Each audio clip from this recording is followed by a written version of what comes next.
वक्त मौजूद हैं हम जिला कलेक्ट्रेट अलीगढ़ के बाहर। लगातार तमाम लोग मेरे साथ मौजूद हैं।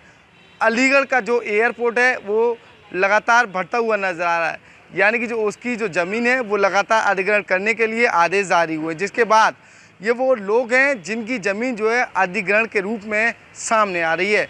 इनको लगातार प्रशासनिक अधिकारियों के द्वारा अल्टीमेटम दिया गया है, वो अपने बेनामे के कागजात जो हैं वो अधिकारियों को जमा करें, लेकिन जो इन्हें मुआवजा बताया गया है उस मुआवजे से ये लोग संतुष्ट नहीं है।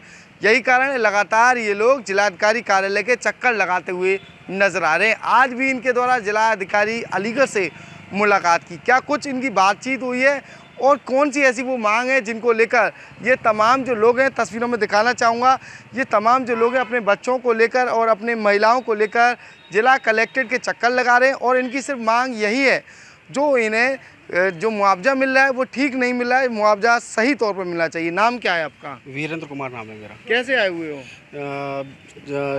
एयरपोर्ट का जो विस्तारीकरण हो रहा है उसमें जो भूमि आ रही है उसमें जो सर्किल रेट के हिसाब से हमें पैसा नहीं दिया जा रहा, उसके लिए डीएम साहब के पास हम आए थे। क्या आश्वासन? डीएम साहब ने कह दिया कि हमारे पास अभी इसका कोई समाधान नहीं है, आप कोर्ट में जाके केस दायर करें और वहाँ पे जाके तुम्हारी सुनवाई होगी। क्या लग रहा है आप लोगों को कोई न्याय मिल पाएगा या नहीं? कितने दिन हो गए लगातार यहाँ चक्कर काटते हुए करीब 1.5 साल हो गई, 1.5-2 साल। 1.5-2 साल हो गए? हाँ। कोई न्याय मिला? कोई न्याय नहीं मिला। कितने लोग आ रहे हैं लगातार? 100-150 लोग, कभी 50 लोग, कभी 200 लोग ऐसे आ रहे हैं। सबका साथ सबका विकास की बातें चल रही थी, क्या यही विकास है?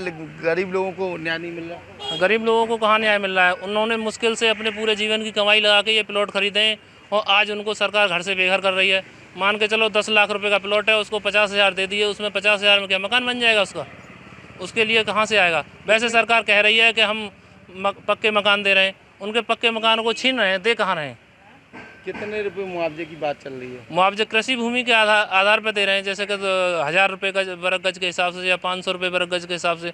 और बंदों ने खरीदा सभी लोगों ने, किसी ने 10,000 रुपये गज के हिसाब से, किसी ने 8,000 रुपये गज के हिसाब से। और जिसका 500 रुपये के हिसाब से दिया जाए तो उसको क्या, उसको तो एक 50 गज का प्लॉट भी नहीं तैयार होगा उसमें, 200 गज के में, 250 गज के में। वो कहाँ जाएगा? वो अपने बच्चों को लेकर कहाँ जाएगा? पूरी ज़िंदगी की कमाई उसने लगा दी, अब वो अपने बच्चों को लेकर कहाँ जाएगा, कहाँ बनाएगा? उसके पास आत्महत्या के अलावा दूसरा कोई चारा ही नहीं रहेगा। तमाम और महिलाएं मेरे साथ मौजूद हैं, उनसे बातचीत करेंगे। क्या नाम है आपका? पिंकी देवी। कहाँ से आई हुई हो? पनेठी से। क्या होना चाहिए, किस लिए आई हुई हो? एयरपोर्ट के चक्कर में यहाँ से क्या है? घर मकान जा रहे हैं, कहाँ रहे रोड पे। अब इतना पैसा मिल नहीं रहा है, कहीं तो खरीद के बना लेंगे। होना क्या चाहिए? अब इतना तो मिले ही जो अपना घर ले लें और बना लें कहीं, उन्हें रोड पे तो है ही है, क्या करें? जमीनें जा रही हैं, क्या मुआवजा नहीं मिल पा रहा सही से? मुआवजा नहीं मिल रहा। क्या होना चाहिए? हमें जो सरकार जो हम पे से ले रहे वो सरकार हमें जगह लेकर दे दे, खुद जगह दे। हाँ, या फिर हमें बढ़ के पैसा मिले। बढ़ के पैसा मिले। और तमाम लोग हैं, क्या कहेंगे? क्या नाम है आपका? जगदीश नाम है। कहाँ से आए हो? पनेठी से। कितना घर है आपका? मकान है, क्या है? मकान है। तो कितना वर्ग गज का है? 100 वर्ग गज का। कितने रुपए मिल रहे हैं उसके मिल रहे हैं 3 लाख रुपए। 3 लाख रुपए मिल रहे हैं? हाँ। कितने मिलने चाहिए? मिलना कम से कम 10 लाख रुपए। तो बात हुई, क्या बोल रहे हैं अधिकारी? अधिकारी बोल रहे हैं साहब कि आप कोर्ट में मुकदमा डालें, हमने जो भी चीज़ लागू की है वही मिलेगा। लेखपाल भी इस बात को कह रहे हैं कि आप प्रशासन पे आप खबर आगे करें और हम जितना दे रहे हैं वो हमारा कोई हाथ का काम नहीं है और हम उतना ही दे पाएंगे। सरकार की तरफ से आदेश? हाँ। क्या लग रहा है आपको, न्याय मिल पाएगा? कोई सन्ना सा महात्मा नहीं सरकार है, कहा सलाह जाके बीवी बच्चा हो तक आए उन्हें सल होते हैं, का मतलब हत्या का है, क्या दुख होता है? महात्मा नहीं सरकार है, क्या कर सकता है वो? जैसे अरे जैसे कि दर्द होता है उसे मालूम होती है, कैसे कैसे खरीदी है, कैसे कैसे क्या करो है। घोंसला बनाए हुआ है, अब मान लो मानते हमने 10 लाख रुपए लगाए थे और 2 लाख मिल गए, अगर 2 लाख ने लेके कहाँ डोलें, कहाँ लें? कितनी ज़मीन आ जाएगी बताओ? डोलने चक्कर मार रहे हैं, वो कह देते हैं उनकी माँ जाओ, वो कहते हैं माँ की माँ जाओ। 2-1.5 साल है कि भाजी तो कोई सुनाई नहीं है। खेती का मिल रहा है तो खेती में तो गाँव में खेती तो पहले ही ले लेते हम, फिर हम यहाँ रोडन पर ले लेके और भीड़ बसावट में लेके क्यों बनाते?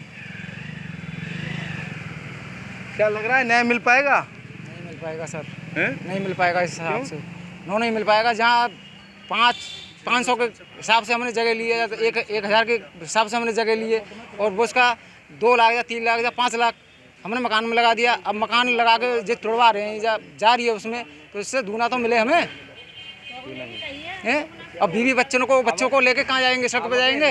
सर के रेट मिलना चाहिए, अब के हिसाब से सर के रेट मिलना चाहिए हमें। अब 6000 रुपया वर्ग मीटर है, और जब वो हमारा 2000 रुपया 3700 में था, जो हमने खरीदा था 3700 वर्ग सर के रेट थे, मिल रहा है 2000 रुपया वर्ग मीटर। अब 3700 खरीदा था, 2000 मिल रहा है। हाँ बताइए, इस समय अब 2000 रुपया में, अब हमने तो अपनी लड़की की शादी के लिए खरीदा था, मैं एक लड़की की शादी हो जाएगी, इसमें तो अब लड़की की शादी कुछ नहीं हो पाएगी, बताइए। जी बिल्कुल, साफ तौर पर तमाम जो लोग हैं जिनकी जो ज़मीन है वो पूरे तरीके से निराश नजर आ रहे हैं। सभी का कहना है जिस तरह से उनके द्वारा ज़मीनें खरीदी गई, वहाँ मकान बनाए गए, तमाम लाखों रुपए उसमें लगाए गए, लेकिन उस तरीके का जो मुआवजा है वो सरकार के द्वारा नहीं दिया जा रहा।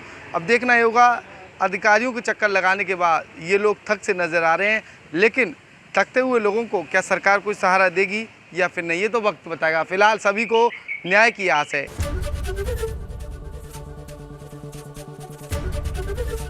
एबीपी गंगा, खबर आपकी, जुबान आपकी।